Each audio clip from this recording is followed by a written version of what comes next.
अगर आप चाहते हैं भोजपुरी हिट सॉन्ग सबसे पहले आप तक पहुंचे, तो लवली वीडियो चैनल को जरूर सब्सक्राइब करें और साथ में बेल आइकन को दबाना ना भूलें।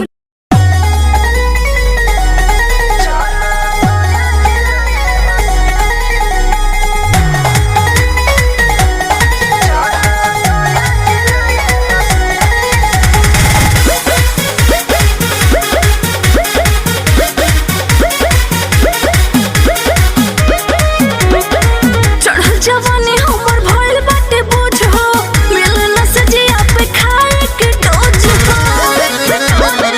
चढ़ल जवानी हमर भइल बाटे बोझ हो, मिले न सजिया पे खाए के डोज हो।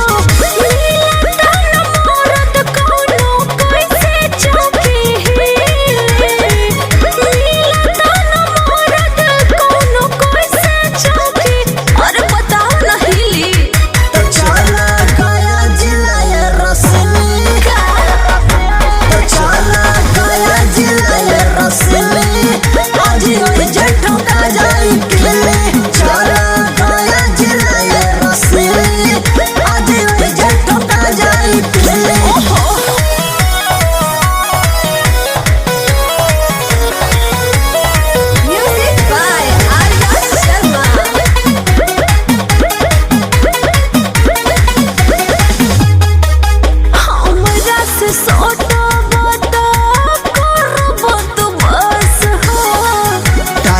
कोई दे हबरानी तोहर नस नास हो।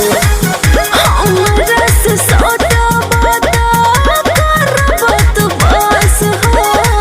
टाइट कोई दे हबरानी तोहर नस नास हो।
जा विकास के तू चला रानी धन हो।